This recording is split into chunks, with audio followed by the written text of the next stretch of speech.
capítulo 5. Rogo, pois, aos presbíteros que há entre vós, eu, presbítero como eles, e testemunha dos sofrimentos de Cristo, e ainda coparticipante da glória que há de ser revelada. Pastoreai o rebanho de Deus que há entre vós, não por constrangimento, mas espontaneamente, como Deus quer, nem por sórdida ganância, mas de boa vontade, nem como dominadores dos que vos foram confiados, antes tornando-vos modelos do rebanho. Ora, logo que o Supremo Pastor se manifestar, recebereis a imarrecível coroa de glória. Rogo igualmente aos jovens, sede submissos aos que são mais velhos, outros sim, no trato de uns com os outros, cingivos de toda humildade. Porque Deus resiste aos soberbos, contudo, aos humildes concede a sua graça. Humilhai-vos, portanto, sob a poderosa mão de Deus, para que ele, em tempo oportuno, vos exalte, lançando sobre ele toda a vossa ansiedade, porque ele tem cuidado de vós. Sede sóbrios e vigilantes. O diabo, vosso adversário, anda em derredor como leão que ruge procurando quem para devorar. Resisti-lhes firmes na fé, certos de que sofrimentos iguais aos vossos estão se cumprindo na vossa irmandade, espalhada pelo mundo. Ora, o Deus de toda a graça, que em Cristo vos chamou à sua eterna glória, depois de terdes sofrido por um pouco, ele mesmo vos há de aperfeiçoar, firmar, fortificar e fundamentar. A ele seja o domínio pelos séculos dos séculos. Amém.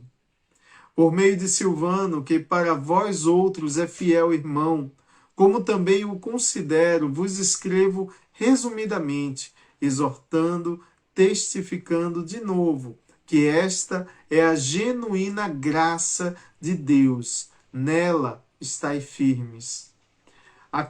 Aquela que se encontra em Babilônia, também eleita, vos saúda, como igualmente meu filho Marcos. Saudai-vos uns aos outros com ósculo de amor. Paz a todos vós que vos achais em Cristo. Que despedida, amados. Que despedida tão carinhosa. Paz a vós que vos achais em Cristo. É o desejo de Pedro para cada um de vocês. Essa carta, ela reverbera, ela ecoa ao longo dos séculos e chega até os nossos ouvidos. Todo aquele que entre nós se sentir perseguido, se sentir constrangido, sentir que o mundo está cada vez mais opressor contra você por causa da palavra de Deus, paz seja contigo, amado. É a palavra de Pedro, inspirada pelo Espírito Santo, chegando até você ao longo dos séculos. É a palavra de Deus que vem a te dizer: paz seja contigo. Pedro testifica para nós aquilo que ele próprio viu e vivenciou. Ele é testemunho, ele traz o testemunho de quem estava junto de Cristo durante seus sofrimentos. Durante todo o ministério de Cristo, Pedro se achegou desde o início, foi chamado desde o início e foi aprendendo com o mestre, foi convivendo com ele, vendo quem ele era.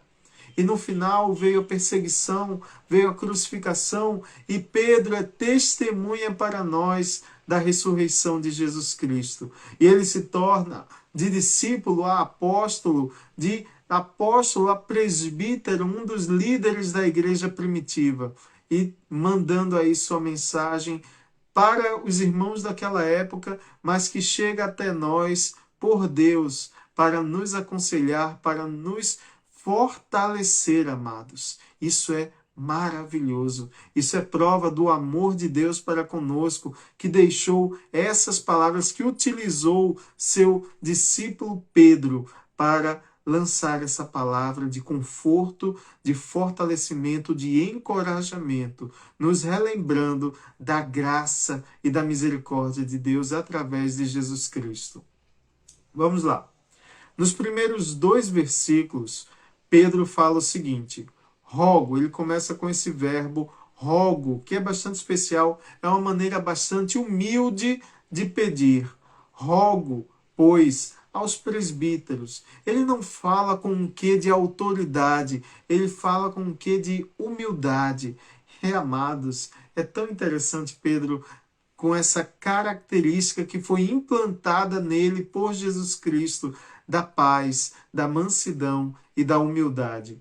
Rogo, pois, aos presbíteros. Quem eram os presbíteros? Os líderes da igreja, porque Pedro sabia que a igreja estava se organizando. Aqueles que haviam sido tocados pelo Evangelho de Jesus Cristo, que reconheceram Jesus Cristo como seu Senhor e Salvador, agora se reuniam quando podiam para ler as cartas, para ler a Bíblia, para ver as evidências no Antigo Testamento de que Jesus Cristo é o Messias esperado. E eles liam as cartas dos apóstolos e se reuniam como igreja, sabe? Como irmãos juntos, que apesar da adversidade se juntavam onde dava, nos porões, no campo, nas cidades, onde eles podiam, eles se juntavam, formavam suas comunidades e degustavam o Evangelho e compartilhavam seus testemunhos e contavam uns aos outros como Cristo lhes havia salvo. Amados, e cada uma dessas comunidades foram surgindo os líderes, os missionários iam e plantavam igrejas, e as igrejas se organizavam e haviam líderes, pastores que cuidavam daquele rebanho que lhes fora concedido por Cristo.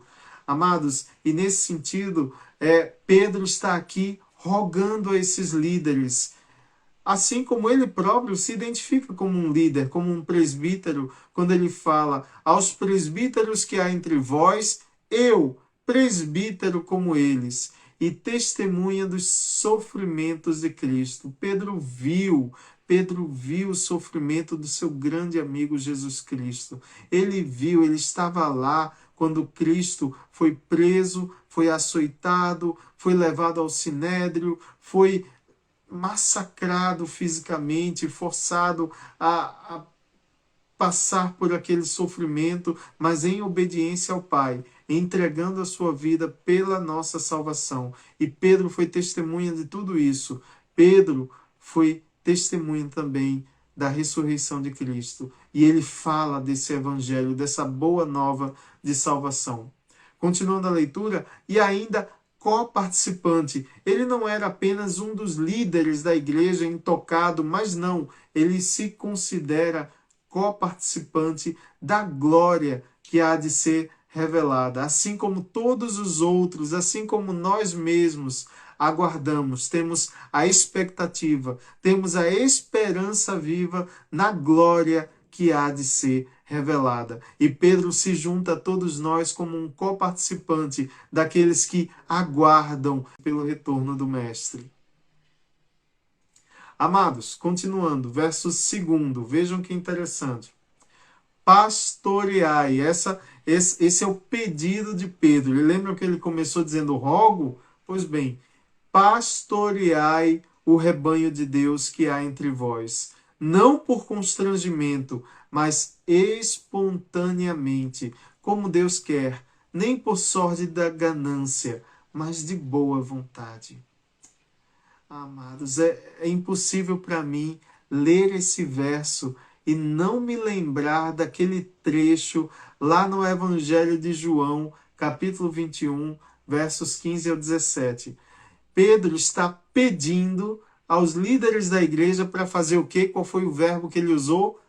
Pastorear. Pastoreie. Sabe o que é pastorear? É cuidar do rebanho. Pastoreie, seja o pastor das vidas que lhes foram confiadas. Vocês que têm algum cargo de liderança, e eu não falo aqui de liderança necessariamente dentro da ordenança da igreja. Você que é pai, você que é mãe, você é um líder da sua família também.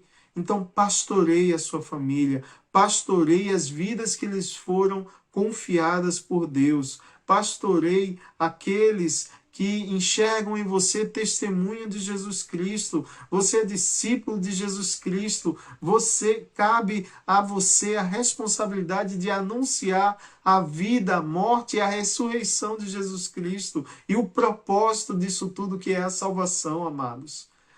E Pedro fala: pastorei o rebanho de Deus que há entre vós.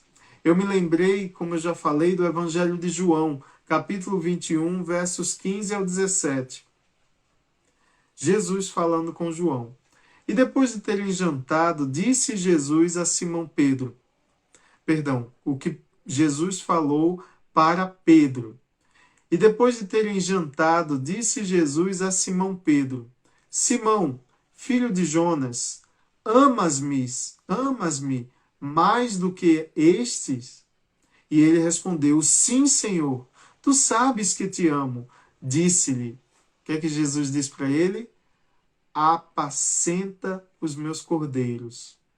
Tornou a dizer-lhe segunda vez: Simão, filho de Jonas, amas-me? Disse-lhe: Sim, Senhor, tu sabes que te amo. Disse-lhe: apacenta as minhas ovelhas.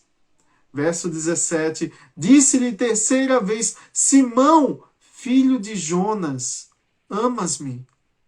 Simão entristeceu-se por lhe ter dito terceira vez: amas-me? E disse-lhe: Senhor, tu sabes tudo, tu sabes que eu te amo. Jesus disse-lhe: apacenta as minhas ovelhas. Amados, o fato de na despedida de Pedro, no final da carta, no capítulo 5 da primeira carta de Pedro, o fato dele usar exatamente a mesma ideia que Jesus incutiu na cabeça e no coração dele, de pedir aos líderes da igreja: pastoreiem o rebanho de Deus que há entre vós.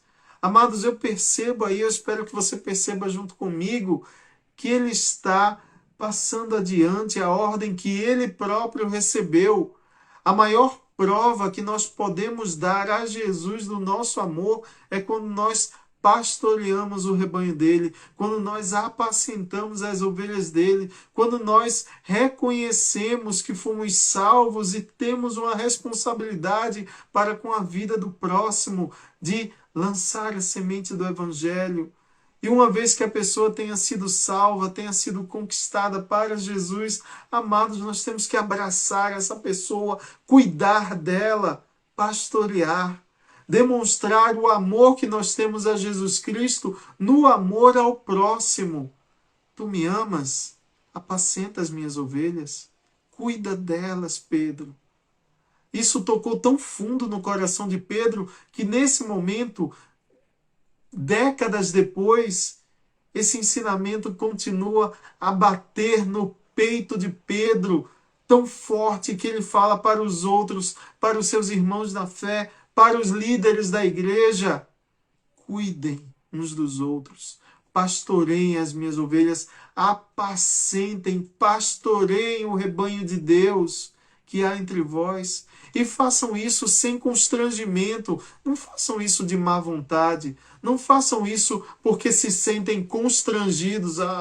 Estão olhando para mim, eu tenho que ir lá ajudar. Não, façam isso espontaneamente, que esse seja um sentimento espontâneo que brota de um coração humilde, quebrantado, arrependido, que reconhece que foi salvo de seus pecados e agora vive para servir o próximo, vive para apacentar, para cuidar do seu irmão, para cuidar das ovelhas de Deus.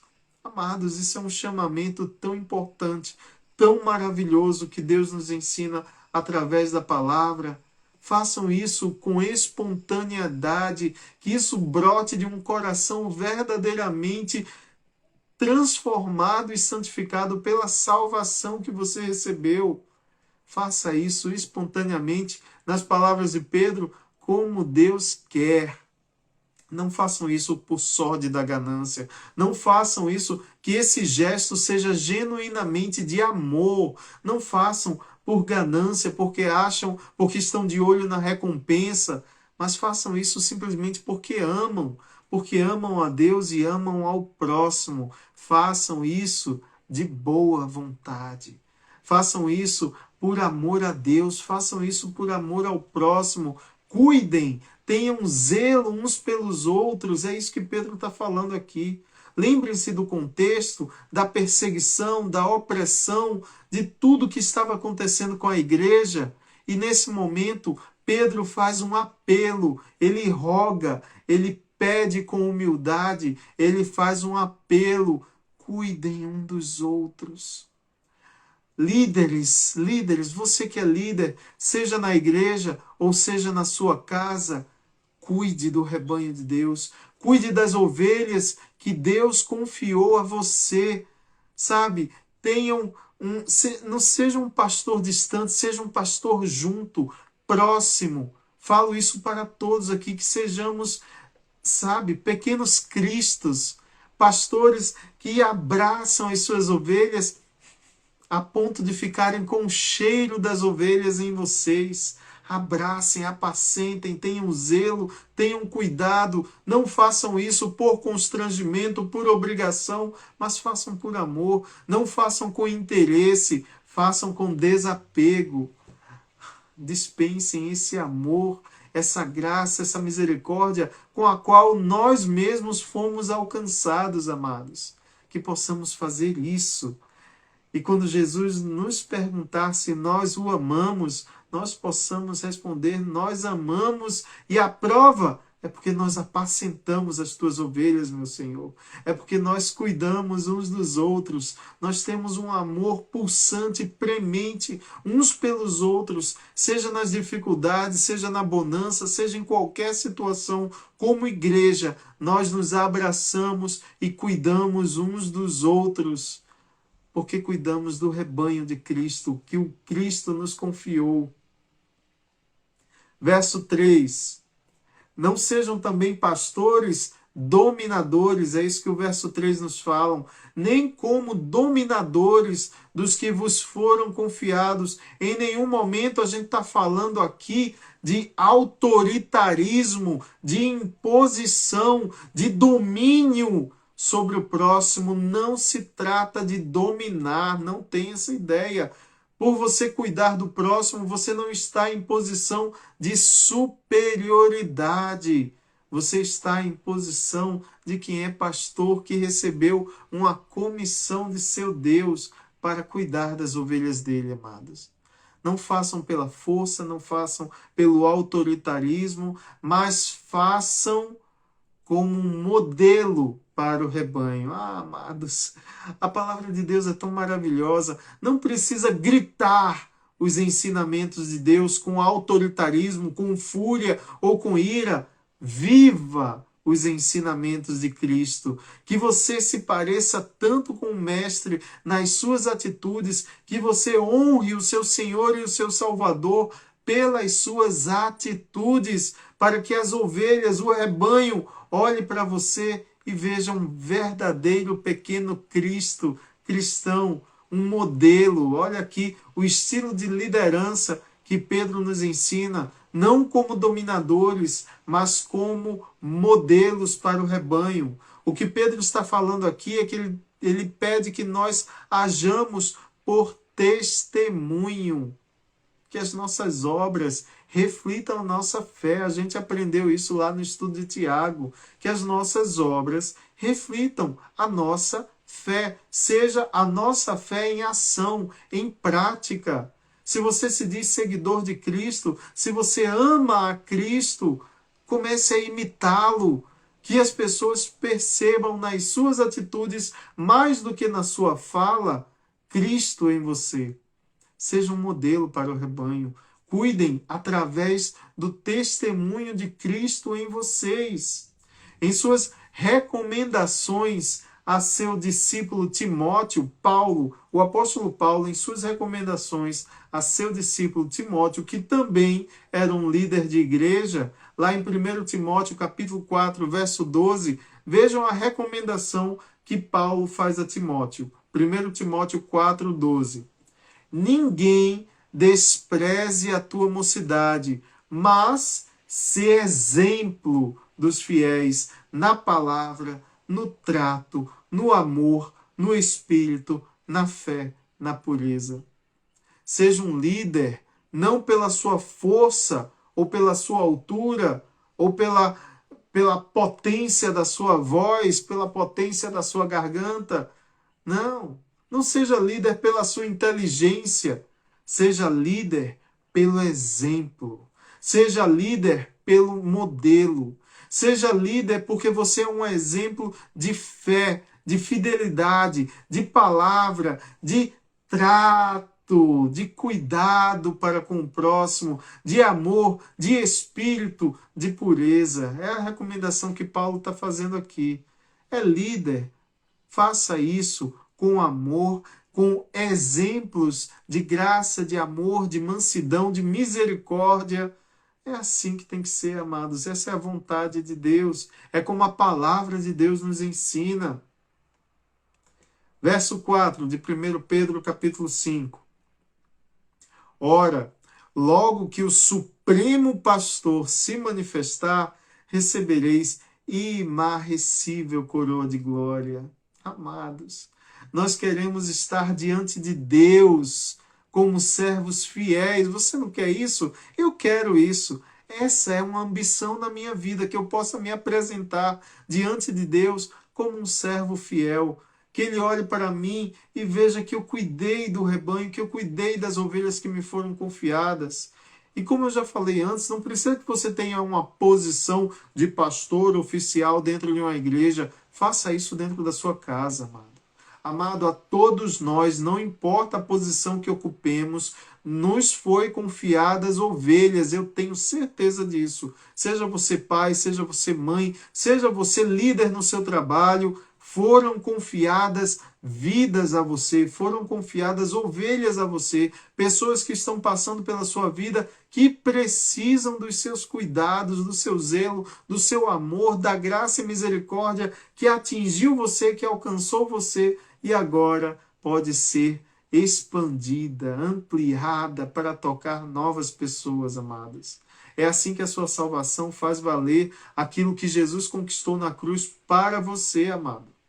Então, quando o Supremo Pastor, aquele que é pastor de todos os pastores, nosso Senhor Jesus Cristo, o Supremo Pastor, se manifestar em seu retorno, em sua volta em glória, você possa receber a imarrecível, a inefável, aquela que não pode ser mensurada, a coroa da glória, amados. Lá em Colossenses, capítulo 3, versos 13 e 4, Paulo ainda fala. Colossenses, capítulo 3, versos 13 e 4. Porque já estáis mortos, e a vossa vida está escondida com Cristo em Deus. Quando Cristo, que é a vossa vida, se manifestar, então também vós vos manifestareis com ele em glória. Essa é a coroa imarrecível da qual Pedro fala, a glória de quando Jesus Cristo se manifestar em seu retorno, em sua segunda vinda, triunfal, triunfante sobre todo o mundo. A nossa glória estará nele, amados. A manifestação dele é a nossa glória, é a confirmação da nossa fé.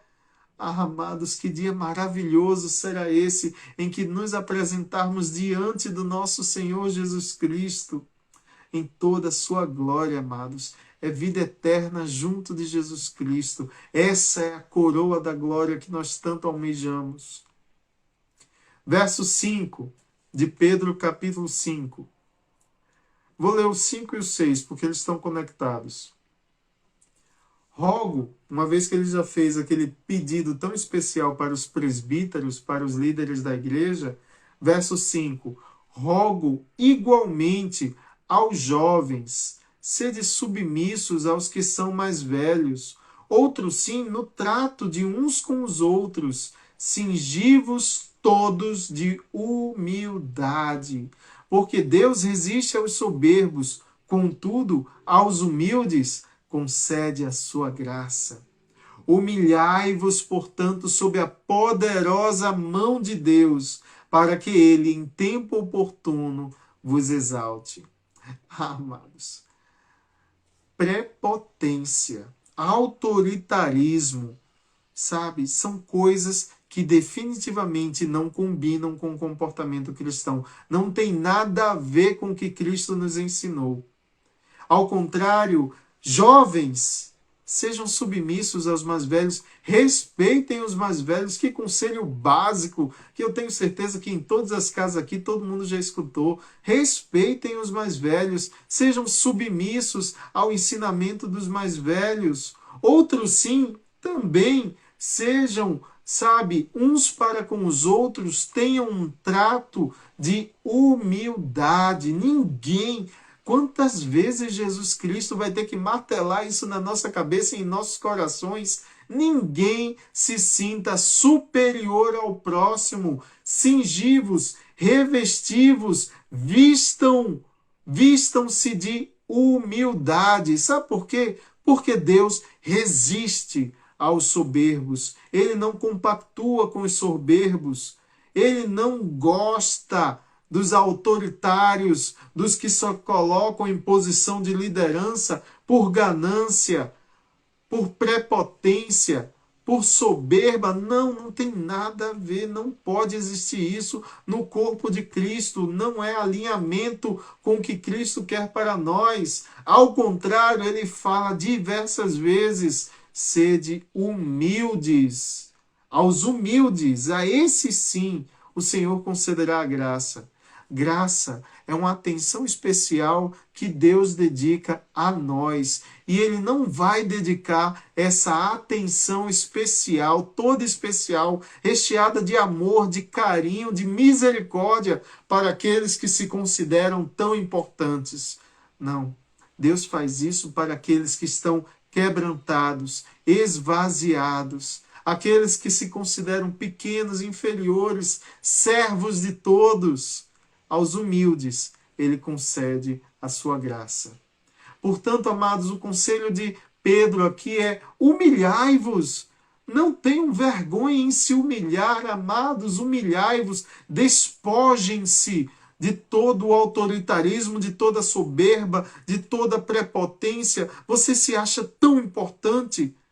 Despoje-se disso. Você é servo, eu sou servo, somos todos conservos uns dos outros. É isso que Jesus quer para nós. Porque, sabe, sob a poderosa mão de Deus, que sejamos todos humilhados diante da poderosa mão de Deus, porque no tempo oportuno, no Kairós, no tempo dele, ele nos exaltará. Cabe a ele, não cabe a nós. Cabe a ele exaltar os humildes, amado. Cabe a ele. Lá em Mateus capítulo 23, verso 12, Jesus Cristo nos ensina, para que não reste nenhuma dúvida. Mateus capítulo 23, verso 12. E o que a si mesmo se exaltar, será humilhado. E o que a si mesmo se humilhar, será exaltado. No final de tudo, quando o Senhor vier em glória, você quer ser humilhado ou quer ser exaltado? Então, nesse período que você tem agora, no que compete a você, no que compete a mim, que sejamos todos humilhados, porque nossa exaltação está nas mãos do Senhor quando Ele vier em glória. Verso 7. Olha que interessante. E o verso 7 está conectado ao verso 6. Mas vejam o verso 7, que interessante, de 1 Pedro capítulo 5. Lançando sobre ele toda a vossa ansiedade, porque ele tem cuidado de vós. Aproprie-se, amado, desse versículo. Aproprie-se, amada, desse versículo.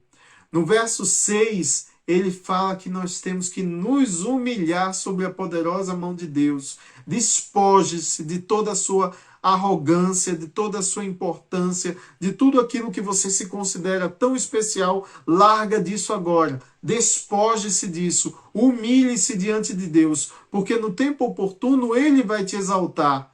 E no verso 7 fala: lança sobre ele toda a ansiedade.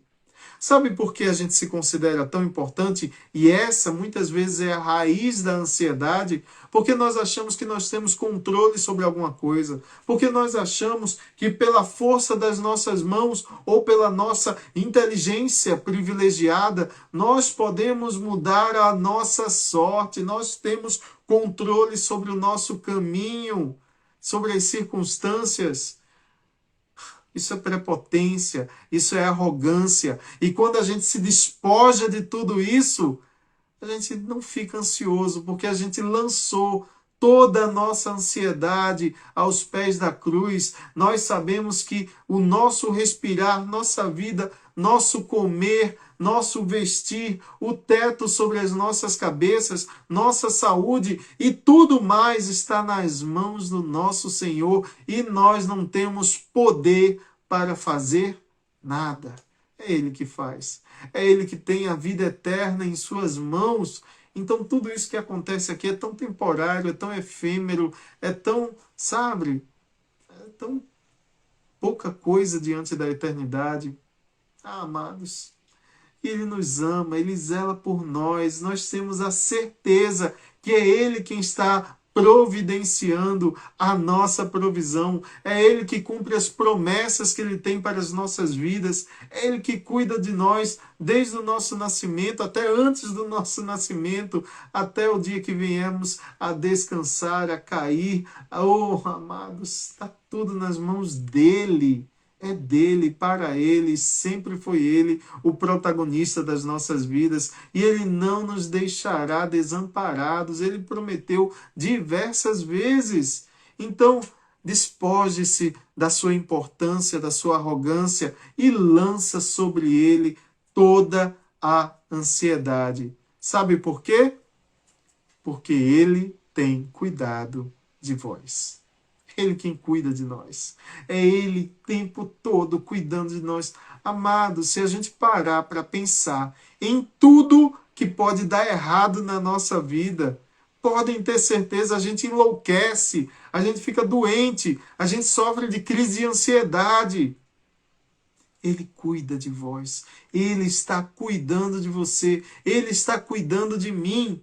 Então eu tenho que deixar de ser arrogante, eu tenho que deixar de me exaltar achando que eu sou tão poderoso em minha vida. É tudo dele, foi ele que fez. E com isso eu lanço sobre ele toda a minha ansiedade. Eu não tenho mais ansiedade, eu tenho esperança de que ele vai prover, de que ele vai cuidar de mim. E ele garante na palavra dele. Eu posso tranquilamente lançar todas as minhas preocupações sobre ele, porque é ele quem se ocupa da minha vida, porque ele tem cuidado de nós. E cá entre nós, amados, ele tem cuidado tão bem da gente. Sabe, nós temos sofrimentos, nós temos aflições, mas nós servimos um Senhor Jesus Cristo que venceu todas as aflições desse mundo, amado. Venceu por nós. Lá em Salmos 37, versos 4 e 5. Salmos 37, versos 4 e 5. E quem estava ligado no culto de domingo passado vai se lembrar do verso 4. Salmos 37, versos 4 e 5. Deleita-te também no Senhor e te concederá os desejos do teu coração. O pastor fez uma pregação magnífica, inspirada por Deus, certamente, em cima desse versículo. Deleita-te também no Senhor e te concederá os desejos do teu coração. E o complemento, no verso 5, é maravilhoso. Entrega o teu caminho ao Senhor, confia nele e o mais ele fará, amados. Esses versos são bálsamos sobre a nossa ansiedade, são bálsamos sobre as nossas preocupações. Cabe a você deleitar-se também no Senhor e Ele vai conceder os desejos do teu coração. Se o teu foco, se o teu desejo, se a tua prioridade está em Deus, se o teu tesouro está em Deus, teus desejos se alinham aos desejos de Deus e Ele cumpre, Ele te concede os desejos do teu coração, porque estão alinhados com o desejo do coração dele também. E amados, entrega o teu caminho ao Senhor, confia nele e o mais ele fará. Ele fará tudo, tudo que for pertinente, tudo que for necessário, tudo que for bom, perfeito e agradável para as nossas vidas, ele cumprirá na vontade dele, amados, no tempo dele, conforme a sua sabedoria inefável, inalcançável, mas ele sabe o que é melhor para nós. Está passando por sofrimento, por aflições, por tribulações, por perseguições, como os cristãos da época de Pedro estavam passando. Entrega teu caminho no Senhor, Ele vai cuidar de você, Ele vai aprover todas as nossas necessidades. Descansa no Senhor, amado. Versos 8 e 9. Conselho de Pedro também, bastante conhecido. Versos 8 e 9 de Pedro, capítulo 5. 1 Pedro, capítulo 5. Sede sóbrios e vigilantes.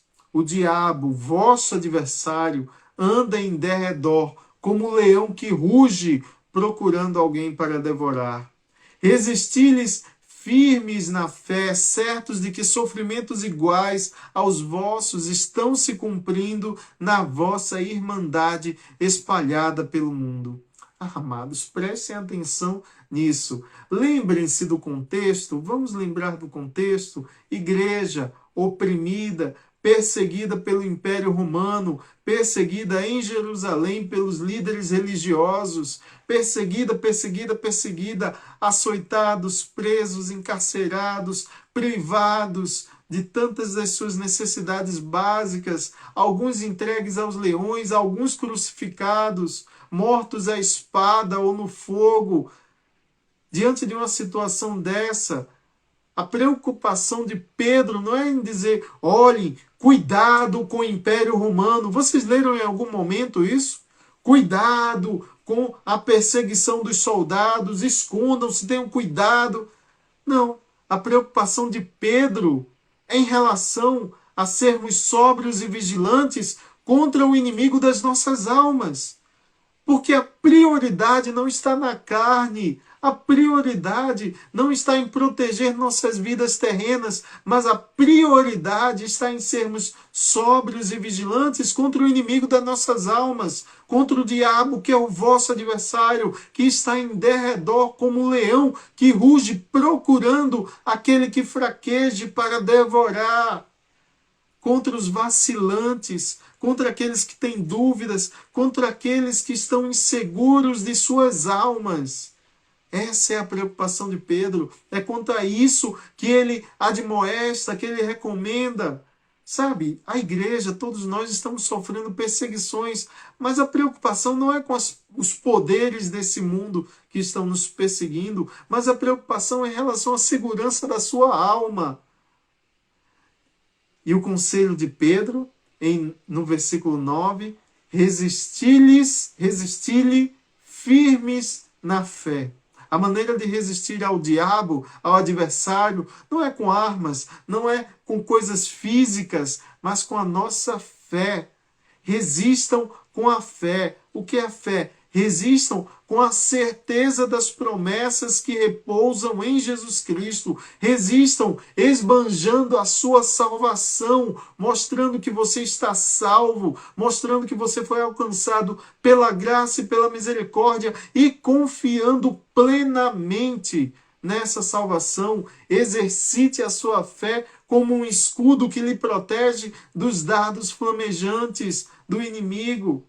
É assim que se resiste ao diabo, com a força da fé que Jesus colocou em você, com a certeza de que qualquer coisa que aconteça nesse mundo não é nada perto da coroa da glória que vem com Jesus Cristo, amados. E estejam certos, como Pedro nos fala, que você não está sozinho.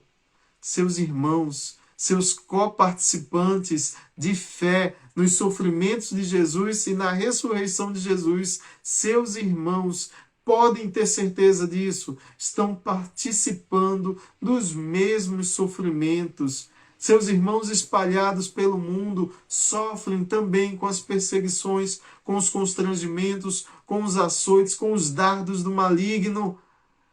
E Pedro nos convida a nos lembrarmos desses irmãos, a lembrarmos que agimos em unidade de fé, que somos corpo de Cristo, participantes da mesma igreja, da mesma boa nova de salvação. Em Efésios capítulo 6, verso 16. Efésios 6, 16, como Paulo faz a analogia do que é a fé. Efésios 6, 16. Tomando, sobretudo, o escudo da fé, com o qual podereis apagar todos os dardos inflamados do maligno. A fé, eu acho tão interessante essa figura que Paulo nos traz. A fé é o nosso escudo, é o que nos protege. Nós não precisamos defender a nossa fé como algumas pessoas acham. A fé é que nos protege. Nós acreditarmos plenamente na salvação de Jesus Cristo, em quem Jesus Cristo é, o que ele fez e o que ele prometeu, acreditarmos nisso e vivermos de acordo com essa fé, é isso que vai nos proteger de todo vacilo, de toda dúvida, de todo dardo flamejante do maligno. Volto a dizer, Pedro não estava preocupado, ansioso por conta da perseguição dos romanos, mas Pedro estava atencioso para com seus irmãos que estavam sendo perseguidos pelo diabo, pelos irmãos que estavam em dúvida, por aqueles que estavam inseguros na fé. E ele fala, fortaleçam-se, mantenham-se firmes na fé, usem o escudo da fé para se proteger dessas incertezas, dessas inseguranças, do vacilo, das dúvidas. Mantenham firme o escudo da fé. É a fé que lhes protege, amados. É a certeza em Jesus Cristo que vai lhes proteger, que vai lhes, conduzir ao longo dessa vida terrena. Tenham fé. Não escondam a sua fé, mas coloquem sua fé para trabalhar em vosso favor. Verso 10 de 1 Pedro capítulo 5. Ora, o Deus de toda graça, que em Cristo vos chamou à sua eterna glória, depois de terdes sofrido por um pouco, ele mesmo vos há de aperfeiçoar, firmar, fortificar, fundamentar. É obra de Cristo em nós, amados. É ele. Depois de nós termos sofrido por um pouco tempo, quanto tempo você acha que vai viver? Vamos supor que a gente viva, se Deus quiser, 100 anos. Vão ser 100 anos e ainda assim, se for 100 anos de sofrimento, ainda assim é um curto período de tempo, comparado com a glória da vida eterna que está por vir, amados. Na verdade, para aqueles que estão salvos em Cristo Jesus, a vida eterna já começou, amados. Sua alma, seu espírito já está eternamente ligado a Deus. Aqueles que foram entregues a Jesus Cristo, nada será capaz de arrebatar das mãos do Salvador. Então entendam isso. Quando, depois de sofrer por um pouco aqui nesse mundo, o próprio Jesus Cristo, que nos chamou para a sua eterna glória, irá nos aperfeiçoar, firmar, fortificar e fundamentar. Você tem problemas? Você sofre perseguição? Você tem aflições? O Evangelho de João, capítulo 16, verso 33, o nosso mestre nos fala: tenho-vos dito isso, para que em mim tenhas paz. No mundo tereis aflições, mas tende bom ânimo. Eu venci o mundo. Poderoso, amados. Maravilhoso isso. nós vamos sofrer por um curto período de tempo aqui. Estamos sofrendo, e por mais que esse sofrimento seja tão mordaz em sua vida, seja tão debilitante, lembre-se, é por um curto período de tempo. O que é isso diante da eternidade? O que são essas aflições com as quais você tem sofrido, seja por doença, seja por carência, por pobreza, por perseguição, por qualquer que seja o problema? O que é isso diante da eternidade? O que é isso? O que são essas aflições diante daquele que venceu o mundo de aflições? Tenham bom ânimo. Nosso Senhor e Salvador Jesus Cristo venceu esse mundo de aflições. E Ele conquistou para nós uma glória eterna junto a Ele, onde não haverá mais dor ou sofrimento, não haverá mais aflições. Amados, para finalizar, verso 11, Pedro se despede falando: a Ele seja o domínio pelos séculos dos séculos. Amém. Amém, amados. A Ele seja o domínio pelos séculos dos séculos. Amém. Pedro sabe em quem ele colocou a fé dele. Amados, que você possa, como Pedro, finalizar a história da sua vida dizendo: ao Senhor Jesus Cristo, a Ele seja o domínio pelos séculos dos séculos. Amém. Amém, amados. Por fim, nos versos 12, 13 e 14, Pedro está saudando seus irmãos da fé, aqueles que lhe ajudaram, Silvano, que lhe ajudou a escrever essa carta, aqueles que sofrem e permanecem com ele, sofrendo a perseguição, e ele exorta, faz recomendações àqueles que estão perto, àqueles que estão longe, mas que, como ele, são todos participantes da genuína graça de Deus. E ele recomenda: permaneçam firmes, saudai-vos uns aos outros com um beijo de amor. Amados, beijem-se entre si, abracem-se, tenham carinho um pelo outro, declarem esse amor. Às vezes é tão importante isso, que como igreja, como irmãos, não tenhamos qualquer barreira, obstáculo para a manifestação do amor uns para com os outros. Paz a todos vós que vos achais em Cristo. Cristo fala: tenham paz em mim, porque eu venci o mundo. E Pedro se despede falando: paz a todos vós que se achais, que vos achais em Cristo. Vocês têm Cristo, amados, então vocês têm paz que excede todo o entendimento.